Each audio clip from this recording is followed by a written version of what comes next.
Welcome to today's webcast. Before we begin, let's quickly go over how to get the most out of this session. Your main player area consists of 3 windows: video, slides, and a multi-function window underneath. Each of these windows can be moved, resized, maximized, or even closed. If you'd like to return to the default layout, simply click the Restore button on the left-hand side of your screen.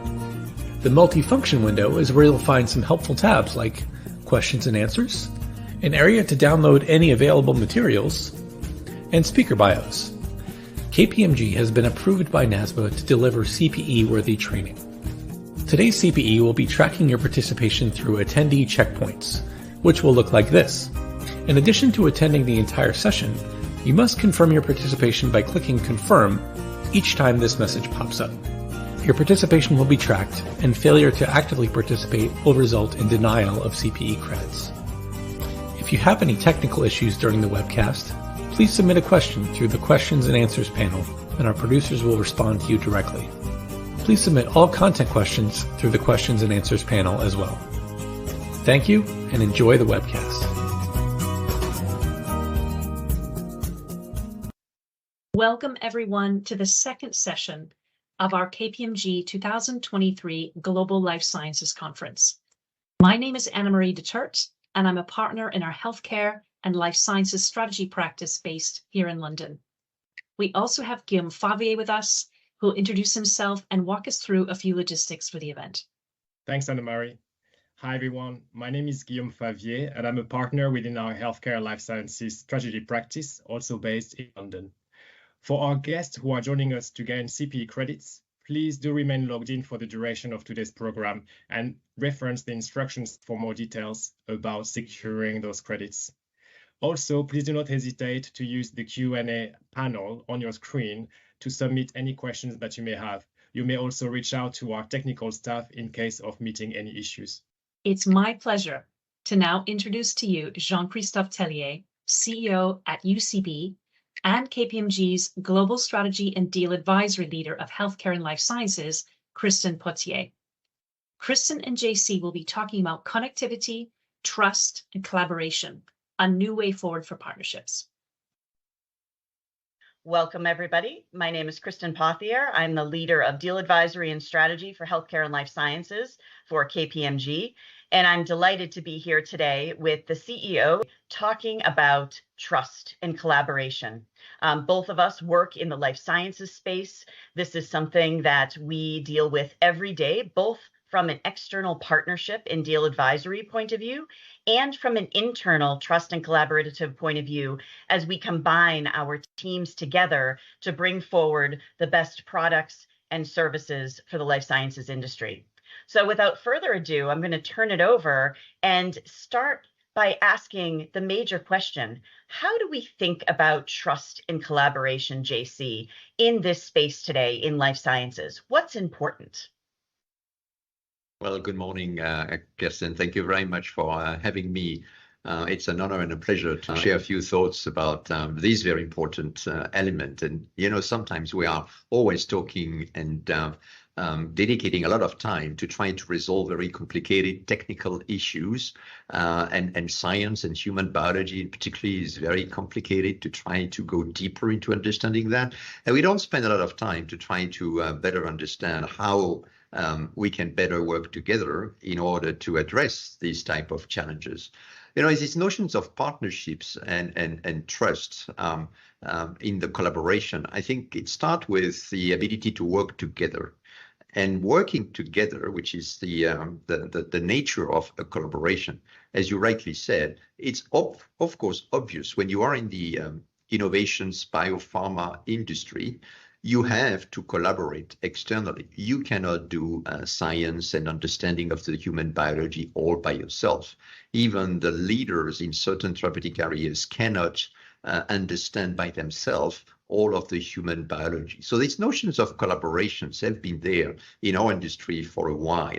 We have started, of course, with academics and partnerships between private companies and hospitals or research department in an academic environment. There is also another partnership which are also very important, is the public-private partnerships, in particularly in area where it's not in a competitive environment, where there is no competition in a sense, right? There is a huge example of that, I feel, in Europe with the IMI project that I've been able to share for a couple of years, where the European Union puts a lot of money to try to stimulate research that could be then translated into potential medicine. So these notions of collaborations between public, private, academic institutions and companies have been there for a while, but it's centered around a technical challenge to resolve.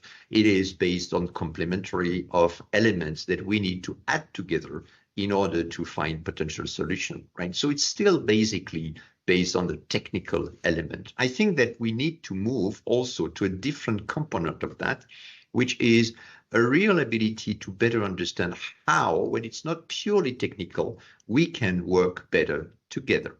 And to me, this is also start within the organization, as you have said, right? The organizations have been built from the past around key expertise organized into vertical silo that have developed their own language, and sometimes they don't really use to work together. And I think we are moving in the current environment from a complicated environment to a complex environment.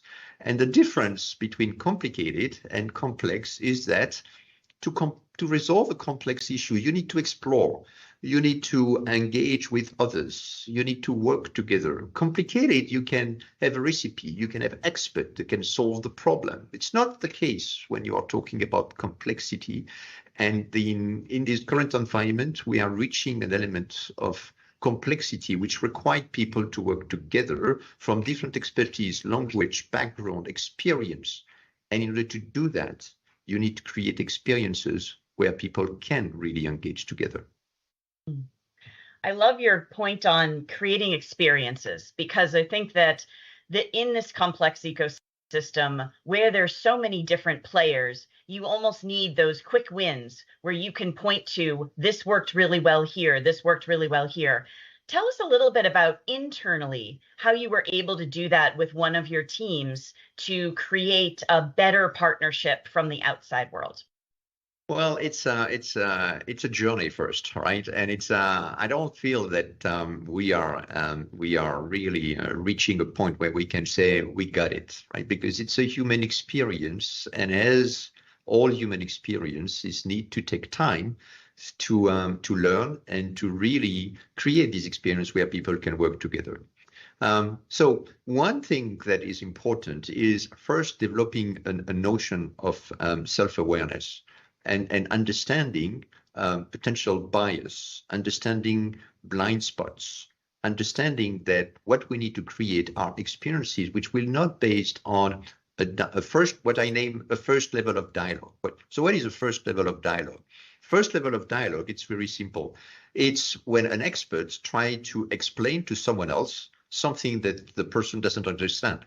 So basically, it's not really a dialogue. It's, you know what, you don't understand what I mean. I will explain to you. And when I will explain to you, then you will agree with me. So I don't have any challenge or any issue anymore. Why? Yeah, but if you need to work cross-functionally, if you need to work with different experts, if you need to move towards resolving this complex problem that we have to resolve, then it's not just explanation that will be sufficient.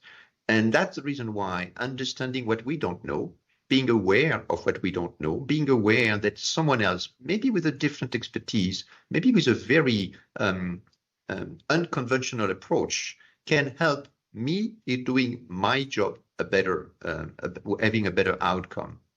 Let's start with these notions of awareness and being aware of our unconscious bias to understand how others can jump in and contribute. Love that. And with UCB, it's such a large company now, and the more innovative, smaller partnerships you bring in, do you find that they bring a level of freshness and change that's useful for your company, that's helpful for your company? Tell us a little bit about bringing in those types of partnerships have either accentuated what you're doing or challenged it. That's a very good question, actually, because, we are all talking a lot about diversity, equity, and inclusion, but there is also there a lot of bias, and in particular, the bias of bringing people that we are comfortable with, partnering with people that we have certain commonality, could be a cultural element, could be a background element, a training element, is something that is very present in organization, and it creates a huge potential bias for organizations to be innovative and creative. So, of course, diversity is very important, but if diversity is not associated with a culture of inclusion and a culture of understanding what equity means for different people, what microaggressions is and are, and be respectful of that, and particularly internally, but also externally with partnership, it's a very important mindset to create. This non-invented here, which was something that we all know in organization, right? Bringing people from the external can be sometimes a challenge. And particularly the biopharma industry have not been very successful to integrate people from other industry and making these recipes a success. But here also, I do feel that awareness and being conscious of what others can help with and can create is a very important one. In our case, for example, from stimulating partnerships and collaborations in science, we have created a few years ago a venture fund.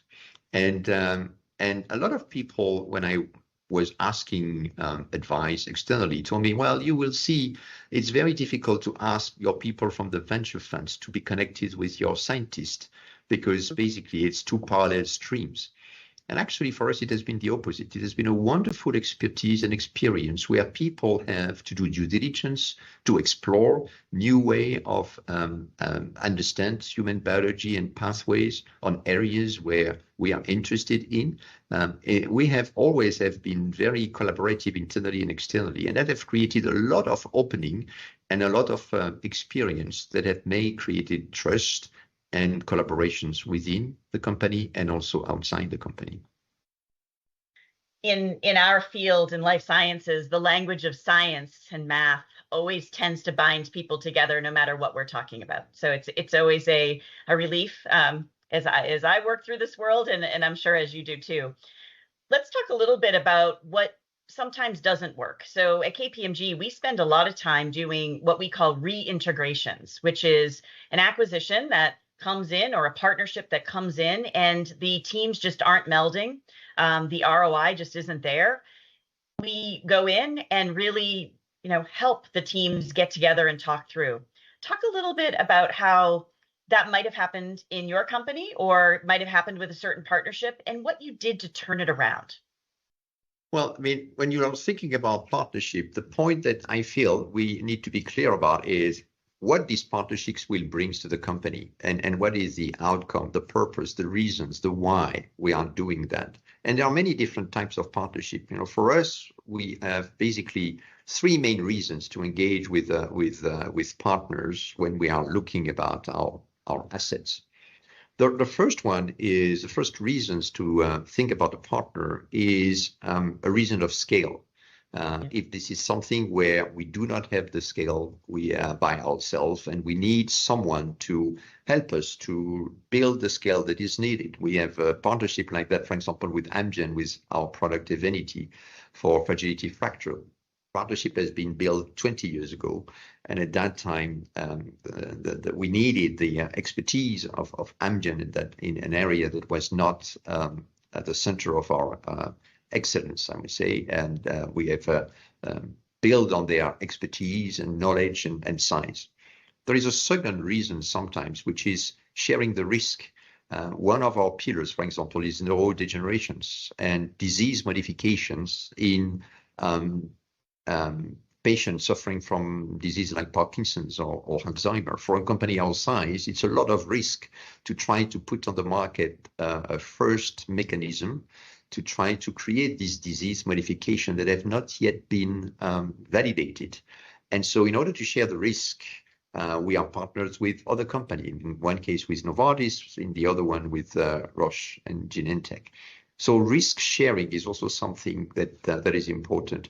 And the last part is Well, it's not core for us, and we have partnership like that in product, which our scientists have been able to discover, but it's not really the core of what we are doing, and so it's better maybe in different hands. So I think the first main element that we need to be clear about is what is the reason for this type of partnership, and so everyone in the organizations may understand what are we expecting from the partner, what the partners brings to the equations, and how we can really work together.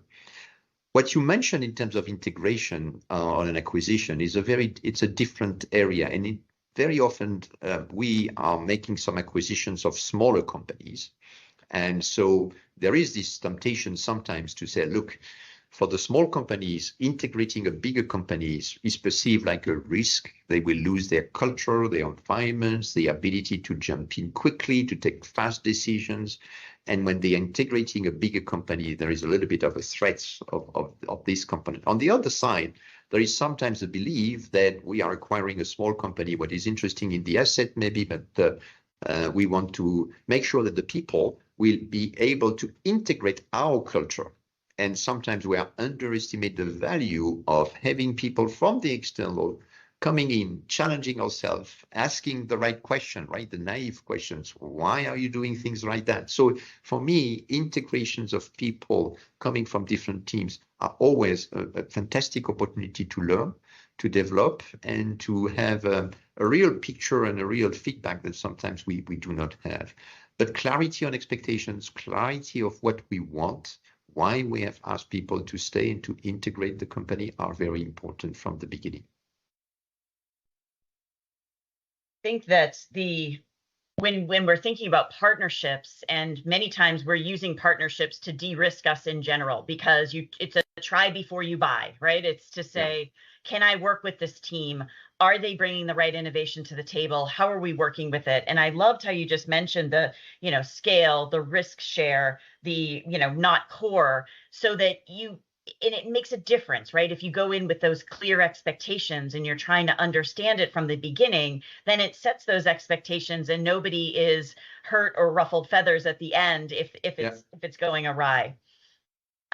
Let's take it one step further and talk about global partnerships. So when you do that, do what you just mentioned in a domestic environment where it's, it's right there, it's your particular country, et cetera. But when you start to move out and do partnerships or acquisition outside of your own nationality, tell me a little bit about how that changes the dynamic of trust and collaboration within a team, and how you have bolstered that within UCB to make sure that that works well as well. Well, it's an interesting question, actually. I have my bias here is I feel that having a very small domestic market, in a sense, is a chance to be more open, because by nature, if you want to be successful, if we want to be successful at UCB, basically it's good to be successful in Belgium, but it will never be sufficient, right? So that creates an environment where global and going outside of your domestic or area of comfort is needed from the very beginning. So we have a lot of different nationalities, more than 70 different nationalities in our headquarters in Brussels by nature, because once again, it's an open organizations to the world. So being open to different culture, being open to different market, being able to understand cultural diversity is something that has been embedded into the culture of the organizations very soon, which sometimes, if you are very strong in a very strong domestic market, which may happen in US or even in some big European country, you have a tendency to apply what was successful in your country in others' country, or to apply the good recipe that you think are good in others. So I think open-minded on different culture and cultural differences are really very important for these type of partnership. But once again, in the end, it's to me, it's required a few elements which are quite simple, but not always simple to implement. The first one is being clear from the beginning. What do we expect from the partnership, right? I mean, we have, for example, a global strategic partnership with Microsoft. It has not been built from the beginning as a big partnership. We have started actually during COVID because Microsoft was created a very specific challenge to try to put things together to better understand, thanks to their algorithm and artificial intelligence, if we could have faster access to treatments against the virus. And we jump in, even if we, as UCB, we are not present in an antiviral industry, but antibody engineering is one of our core. And Microsoft and like interacting with our scientists appreciate what Microsoft brought together. And after these first collaborations, we have started to engage into a more global partnership from a research standpoint in particular, to try to see how we can work together. But it's really working together in the sense that Microsoft has a lot of very, of course, global power in terms of, advanced analytics, algorithms, and systems. But, being innovative in human biology required scientists that understand the biology. And this cannot be done by any tech now, right? They have tried, but it's not that easy. So I think that they see the value of connecting with scientists who have been into this industry for decades and trying to develop areas where both specialties can bring things together for a better outcome. But it starts with dialogue, experience, understanding how to contribute. And it's, in a sense, co-creation. It's being everyone bring to the table what we do at best. And hopefully, if this can combine into a better outcome, then it's best for the two companies. Yeah. The great debate right now, post-COVID, is co-locating teams and how important it is to have a face-to-face touch. For us, as we were doing deals throughout COVID, we would be doing plant walkthroughs with a phone, just looking at the camera. We would be looking at IP and understanding technical briefs and looking at what the drug or the diagnostic or whatever it happened to do, all virtual, all of the virtual think tanks and all of that really came to being. But now that we're all up and flying again, it really feels as though some of that creation, as you've said, needs to be in person, even if it is bringing people from around the globe. How do you feel about that? And what is the balance today? I do agree. I mean, there is something which always fascinated me is the adaptability of the human brain. And I would just give you an anecdote, right? I mean, in Belgium, we faced basically 3 months of lockdown at the beginning of the COVID pandemic, right? And I remember meeting few people who say, well, I cannot go to the office anymore. I will not be able to work. How is it possible? How can I work? And it will be impossible. She was very stressful. And I met her again 3 months later when we reopened the office. And the same person, just 3 months later, told me, well, I'm not used to go back to the office anymore. It would be stressful. I was very comfortable at home working. It worked very well. So how can we do that, right? So the human adaptability is tremendous. And we sometimes even do not realize that we can use to a new habits. And changing habits is something that required effort. But you're absolutely right. Even though, thanks to Teams, to Zoom, to all of this technology, and hopefully we have moved away from the previous one, we can do very good meetings virtually, like the one that we are currently doing. However, particularly back to the complexity of what we now try to explore and to solve, I do believe in serendipity. I do believe also in the power of brainstorming and being able to exchange dialogue. How many new ideas came out from the coffee machine or from just an unplanned meetings and discussions and dialogue. And I think it's very important to protect these parts, particularly in our area of work, because not everything is scripted or can be just a simple dialogue that the one that we are currently having. Wonderful. Yes, totally agree. And so when you think about your audience right now, we're talking to an audience of life sciences enthusiasts, clinicians, scientists, investors, business people that all live and breathe and are interested in life sciences. So when you think about your advice to them on trust, collaboration, building a community, what would be that advice you would give them today?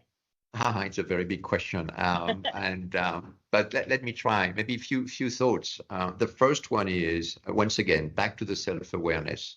Understand yourself. Having all of us, we are very curious by nature, curious to better understand the biology, the science, to create better medicine for the patient for the future, connect technology in a new ways, in an innovative way.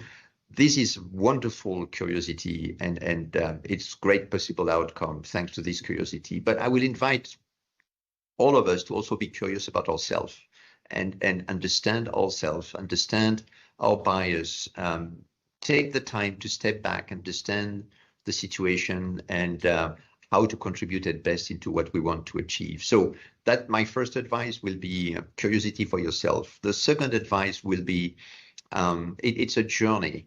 And trust is a journey, and trust is not on a dimmer. You cannot say to someone, I trust you 20%, but you still need some effort. Trust for me is very binary, is 0 or 1.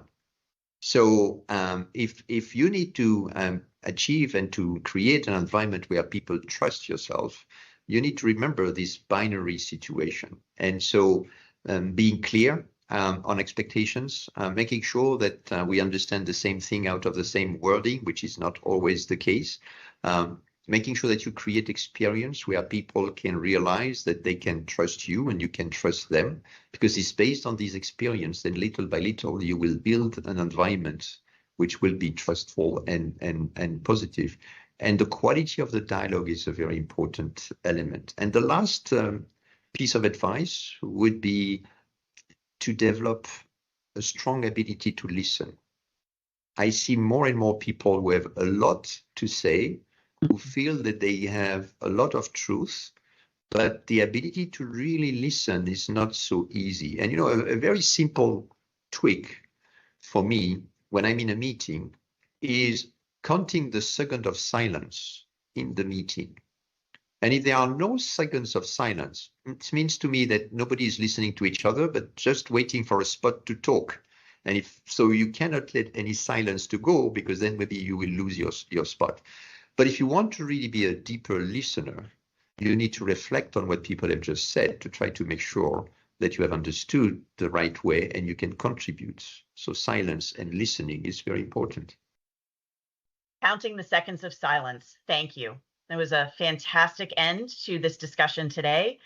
For all of us in the life sciences community, some of us are struggling with developing teams that challenge each other, but also really accept each other and trust each other with that collaborative environment that we crave. So thank you so much for your time today, JC. Thank you for your success at UCB, and we will see you all again soon. Thank you, Kristin. It's been a pleasure to be with you today. Thank you. Bye-bye. Have a good day. After these fantastic insights from JC Tellier and Kristin, you will now hear from Jeff Stoll, our U.S. National Life Sciences leader, as well as Adam Oruc, partner and co-chair of antitrust at Goodwin. Jeff and Arman will discuss the FTC antitrust battle with Facebook and the impact on future deals in the life sciences space. Welcome, everybody, and thank you for attending the session today to discuss the FTC and the implications for the pharmaceutical industry. Arman is the co-chair of anti-competition at Goodwin Partners and brings a lot of expertise on the implications of what's happening with the FTC policy and ambitions for the life science industries and the pharmaceutical industry. And given the sheer volume of deals that we see in the pharmaceutical industry, I think really understanding how the FTC may be evaluating them really has important implications for how the industry should be thinking about what types of deals it considers and in fact, whether certain deals are even achievable in the future. So Arman, thank you very much for joining us today. My pleasure. Thanks for having me. Maybe if you could give us a little brief overview on the evolution of the FTC under the Biden administration and, really how it's begun to try to revise some of its policies and ambitions for managing M&A. As we think about, its activity in the 2022 deal market. What are some of the observations that you have in terms of their approach and, really, how that's maybe shaped how companies are responding? Sure. So if you think of the merger review process for many transactions above loosely above $111 million in value, you have to go through an HSR process. There are a lot of details in the HSR rules as to what transactions get filed or not. But as a rule of thumb, a lot of mid-sized and large transactions will be reported to the agencies, and you have to wait 30 days, give them an opportunity to review the transaction. And what we've seen in practice is transactions that used to be easy in those 30 days and would sail through the HSR review process got a little harder. There's no doubt about that. We see a lot of transactions having to pull their HSR and refile, giving the agencies a fresh 30-day clock. We've also seen more investigations being opened after the initial waiting period. So when the agency has a problem or questions about the transaction, they could initiate a rather cumbersome, extensive investigation, usually referred to as a second request process. And that could take anywhere from 3 to 9 months.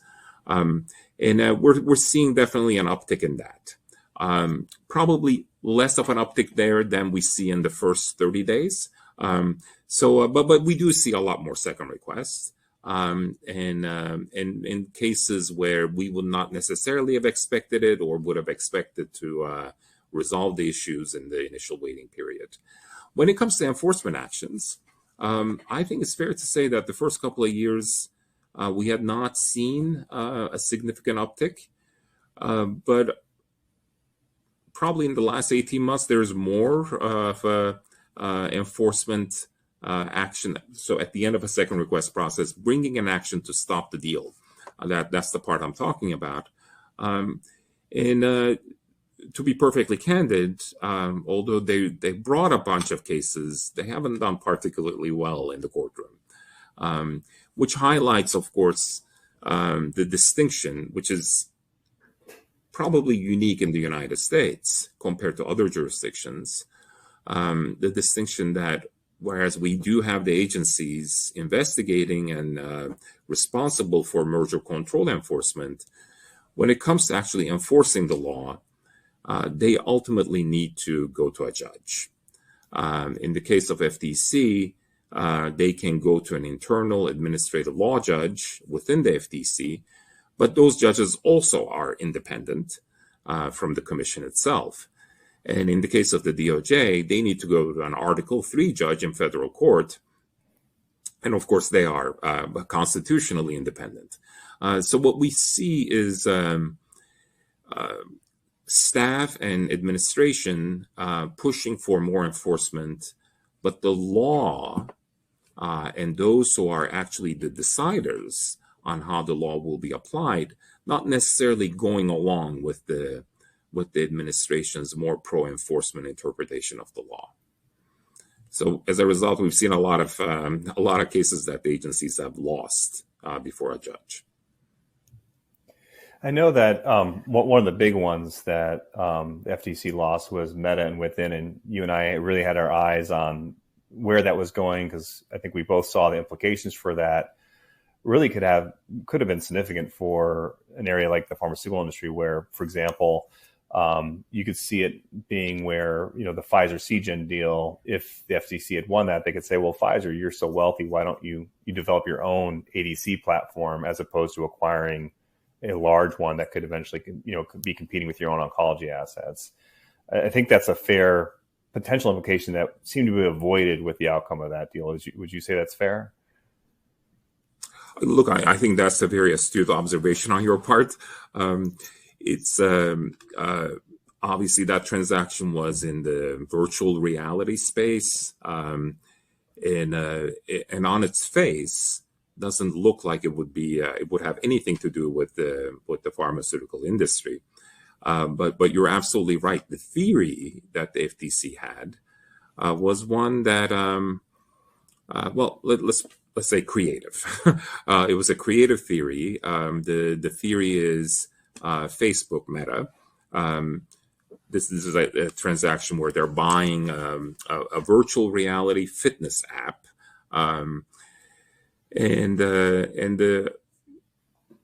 there was no overlap. Facebook doesn't have such an app, such functionality. And on its face, it looked like, well, this is a good thing that Facebook would integrate this app into its own platform. It's probably a good thing for the consumers, et cetera, et cetera. 10 years ago, this would not even had a lot of antitrust lawyers looking at it in the first place because it looks like a non-competitive transaction. The FTC's theory, which is a vertical theory to use the antitrust parlance, was that if Facebook can do this on its own, it probably considered doing something like this at some point. Of course, I'm not privy to their internal documents, although some of it came out during the litigation. Why do they have to buy? So this is a buy or build decision. Facebook decided to buy, and FTC's theory, in effect, we can put a lot of doctrinal polish on it, but in effect, what they were saying is, in these buy or build decisions, if you have the capability and some intention to build, we want you to build, not buy. And of course, like if you're organizing an economy centrally, you might actually want to do that. But of course, we don't live in a centrally controlled economy. So it was a little strange to see the case. I understand the theory behind it, how if Facebook had done its own app, it would have been a more competitive market, maybe. But that's not a requirement under the antitrust laws that you go into every business possible and create more competition in every vertical that you can imagine. That's not a duty any company has. So when you take that theory to life sciences, it's a really daunting prospect because this ecosystem in life sciences in particular relies on, right? The whole ecosystem in many ways is built on the synergy, the symbiotic relationship between big pharma on the one hand and others on the other hand, right? A lot of research and some development happens in a set of hands that are probably more efficient to do those. But as you get closer to commercialization, there are entities that are far more efficient to do the commercialization side. Now, nothing stops big pharma from, and of course they do earlier development, and they could do that pretty much in any disease state, in any technology. But of course, it's far more efficient to have to rely on others to do that work, and then find that synergistic time point when it makes more sense for a larger organization to take over certain assets and commercialize them more effectively to get them into the hands and into the arms of patients. So, but when you put that within Meta transaction and FTC's theory in that context, if Big Pharma or others are somehow under a duty to build stuff on their own, if they're capable of doing so, and a transaction where they make the decision, we're not going to build, we're going to buy, comes under challenge, that's a pretty chilling reality. And I'm glad the court came out against it, right? The court found that there was no violation of Section 7, so that was a good outcome. But of course, that doesn't stop, unfortunately, the FTC from trying the theory in a different case. I hope they don't, certainly in the life sciences context, unless there's some idiosyncratic facts. But yeah, you're right that this is an interesting theory that they had. I'm glad the court came out the way they did. Yeah, I mean, it seems like we haven't heard about the FTC's view on Pfizer Seagen yet or Amgen Horizon. Any thoughts on some of the things we may hear from the FTC on those deals? Because they seem to be very different type of transactions, right? One's really about a research platform, I mean, a very novel one where Seagen has a very small commercial entity, but it's much more about the R&D of that. Where Horizon's a very commercially mature rare disease company, right? But also has a pipeline, but very, I think the pro-competitive arguments there are probably very different. Any thoughts on that? Yeah, I could have a lot of thoughts on them. Look, I mean, they both look like inherently pro-competitive deals, without a doubt. Luckily, I'm not involved in any of them, so I can talk about them and pontificate a little bit. They look like very good transactions, probably good for the patients. And then for the reasons you articulated, they look more synergistic. But I think all of the parties involved need to be realistic that in this environment, these transactions will get a really, really hard look, without a doubt. One can go back to the BMS Celgene transaction for some comparables, AbbVie Allergan maybe also. And both of those were in 2019. So not today's conditions, very different, more kind of down the fairway kind of approach to antitrust enforcement. And both of those got a really hard look, as you know, and both of them ended up with divestitures. And the moral of the story in those transactions was that there might be some overlap somewhere in the bowels of the company that need to be addressed. And the current thinking at the FTC actually would go beyond that and go into theories like meta and within, right? Commissioners, the Democratic commissioners at the time, including Commissioner Slaughter, actually didn't want to go along with the divestitures in BMS Celgene, for example, right? She would have done more. She would have demanded more of an investigation.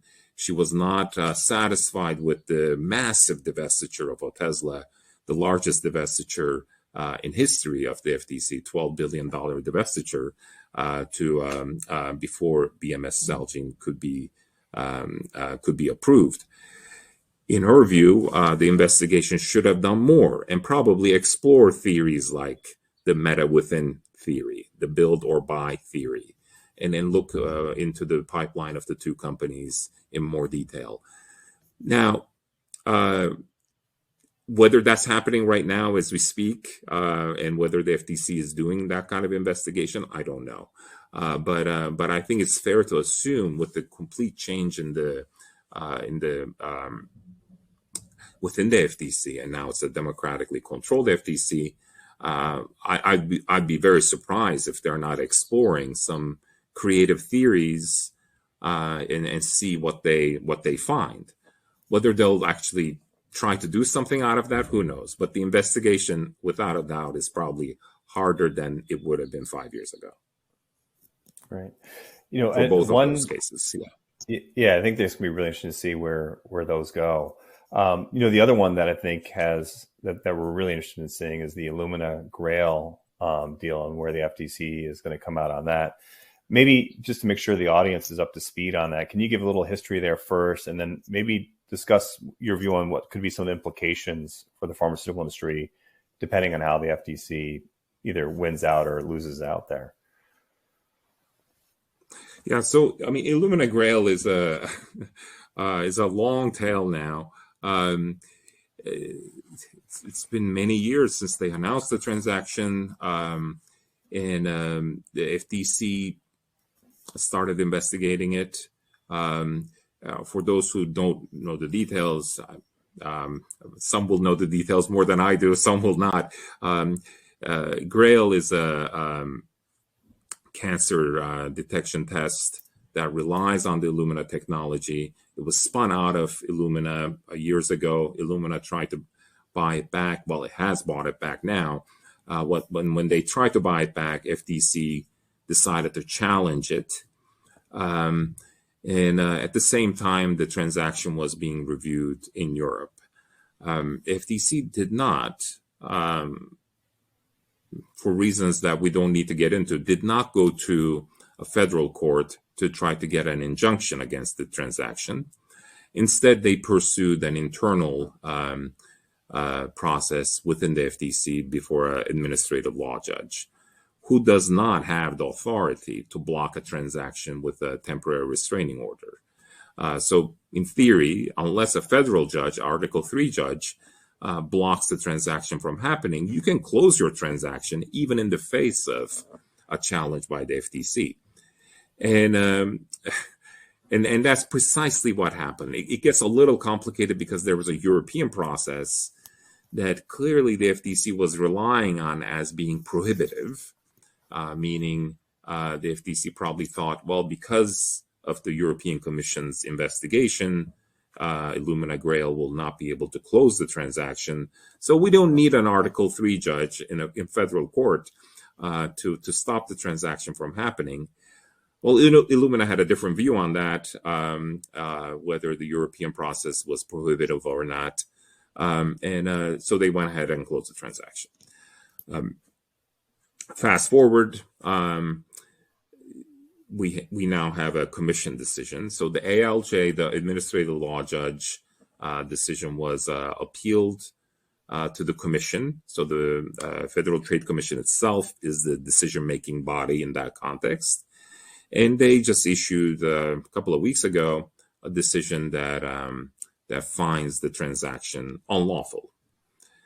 So now there's a little bit of unscrambling of the eggs and so on. Of course, in the meantime, the decision is going to be appealed, so we'll see where it goes. There's definitely a lot of creative process on both sides of that, and as a result, the transaction is closed, but now there's a decision finding it to be unlawful, and there's a similar decision in Europe. So what do you do with that? It's we'll see how the appeal plays out on both sides of the Atlantic.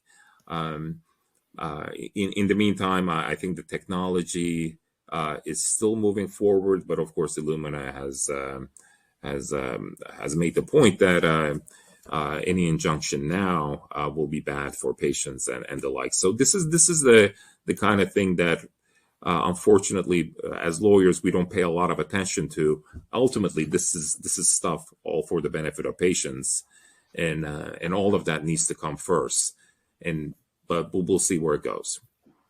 Yeah, I think for me, as I work with a lot of clients on thinking about what things they want to divest, particularly if it's earlier stage assets in the pharmaceutical industry, because they don't have enough capital or capacity in R&D to unlock the value there and help them progress.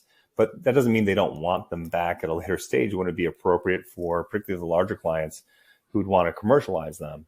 And it's a sort of a tried and true strategy across the industry. And there's the possibility here, it sounds like, that if this ends up being that the deal is considered unlawful and Illumina is not allowed to reacquire Grail, which, the Grail was an entity that was developed by them initially, and they purposely divested it to help it mature and grow outside of Illumina. So it had more sort of entrepreneurialism to enable that and was able to access funds outside of Illumina. It just seems like that could have a chilling effect on innovation, which eventually does harm patients if this is taken, to that next step that it could really, harm the way what's sort of standard operating practice in many ways in the pharmaceutical industry for enabling innovation to see the light of day. Yeah, look, I mean, you're making a very good point, which from an antitrust lawyer's perspective, when I translate that, what I see is an insufficient recognition of the financial synergies and those innovative synergies that are part of the ecosystem in life sciences throughout. So by taking the asset out of Illumina or any big company and finding other investors to invest in the company and the like, what you're really saying, as I translate that into antitrust law, there's a certain financial synergy, right, efficiency in doing that. There's a reason why Illumina does that. There's a reason why Big Pharma does that. The incubation programs and the like. And that is, unfortunately, and we see that on the private equity side also, the financial synergies are, it's a black box to, unfortunately, all of the antitrust agencies. They're not comfortable. I mean, we see the same criticism of leverage, for example, in the private equity transactions, as if it's an evil word. And you need to remind some of the staff that, look, this is a scenario where your equity is actually subordinating itself to debt. Like, how could that be a bad thing? And then the same, I think, lack of recognition of financial synergies is prevalent on the life sciences front. Different kind of synergy, but again, it's a financial one. And anything that's financial, unfortunately, it's not necessarily in the antitrust enforcement milieu. It's unfortunate, but it's going to require a lot of education for the agencies to get there. Yeah. You know, the other major event that happened, just I would love to hear your thoughts on it, but came out that the CMA, the European agency, is looking to block the Activision deal, which again seems very unusual given that apparently Alina Khan met with the head of CMA just a week before that decision. Now, I know the FTC has come out, at least on the news this morning, saying that they absolutely did not collude with the CMA. But any thoughts? It just seems like the timing seems strange. The potential, if there was greater alignment between the FTC and CMA, it seems like that could have implications for the M&A market. Any thoughts on this topic? Look, I mean, the timing is very suspicious, and of course, you need to take serious agencies at their word that there's no collusion, and that may very well be. I'm not here to criticize that, but there's definitely signaling between the agencies for sure. And I suspect the folks at the CMA knew full well FTC's views, even if they were not articulated in explicit words. So it's an unfortunate reality that there's a little bit of effective coordination. I'm not suggesting that they actually agree on this is what we're going to do, but there's definitely a push, maybe doctrinally and politically.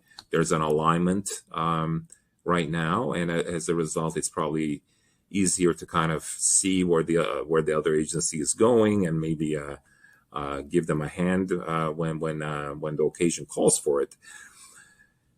That's it would have been unthinkable like 10, 15 years ago, to have a U.S. agency, competition or otherwise, be so kind of in sync with the other agencies in other parts of the world. And I actually don't understand how we ended up here. This is a really unusual situation. I think the consensus view had always been there's good reason to coordinate process, certainly at the outset. Unfortunately, we didn't get that process in terms of how HSR and the reporting in other jurisdictions would work. That would make everybody's life easier, right? But when it came to substantive analysis, I recall in the 90s and early 2000s, there was a lot of discussion about this process, a lot of bar organizations and international organizations looking at this issue. And the consensus view was it would be great if we can coordinate process, and then everybody does their own substantive view and analysis. And I think now we've done the complete opposite, right? We don't have coordination on the process. I mean, when you have a global transaction, all the filings you need to do and the analysis you need to do to figure out where you're going to file, how you're going to file, what the filing requirements are. No one really complains about it because it's just process. Okay, well, we can figure out how to do it. But now we're seeing coordination on the substance. That's new, and there's really no reason for it, and it's unfortunate. That's the best way to put it. And from a practical perspective, that means as practitioners, we need to guard against that, right? We need to guard against that as much as we can. And it's unfortunate because it's going to cause a lot of practitioners to give that advice to clients to not give any waiver letters to the agencies, because it would have been relatively common to give waiver letters. So, well, FTC and CMA, you guys can talk to each other. We're waiving the confidentiality restrictions on you. And the reason you would do that is to streamline the review and like good citizen, right? Good corporate citizenship. We don't want you to spend a lot of time if the British agency has looked at it. You can learn from them, and you don't need to get up the learning curve on your own, or vice versa. Is any other, I think we're almost out of time, but I thought maybe it'd be worth you commenting on, what are some best practices for clients that are considering, larger deals or transactions? It sounds like I've heard you before talk about prepare. And you want to maybe talk about what you think are some of the best practices from a preparation standpoint, given that, most likely deals are going to be scrutinized. Like, how can clients best set themselves up for success? Yeah, look, a lot of transactions are very pro-competitive, right? They just are. Few companies go into a transaction with the mindset to take out competition. It's usually financially not a rational thing to do. So you're left with a situation where you actually are trying to do a good thing, but for reasons that are not clear, competition agencies are giving you a hard time. And the reason why that happens is information asymmetry, typically, right? You know what you want to do, and you believe in the cause as a company. You're buying or you're selling something, whatever, and you think it's a good transaction.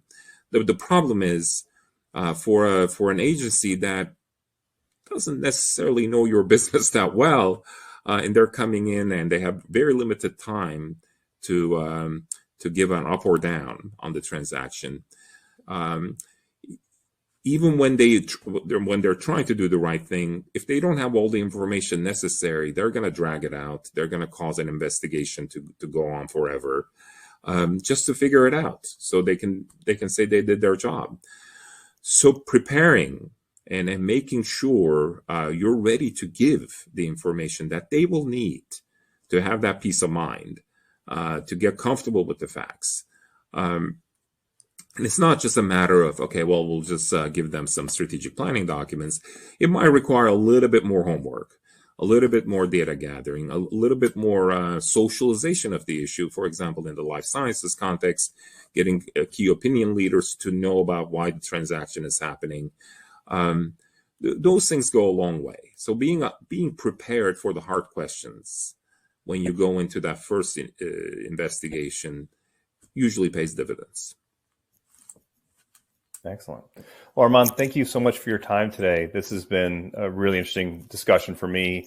I know I learned a lot. Hopefully our audience did too. And I look forward for seeing where the Illumina Grail deal ends up and our future discussions on these topics. My pleasure. Thanks for having me. What a fantastic way to end the second session of the summit. We hope to see you on our next session, which will start in a few minutes. Our first guest speaker will be Michelle Green, Executive Vice President and Chief Information Officer at Cardinal Health. Please do remain logged in for the duration of today's program and reference the instructions tab on Media Player for the details about receiving your CPE credits for this session. Please use the Q&A panel on your screen to submit any questions you may have. And also, please, at any point, do feel free to reach out to our technical staff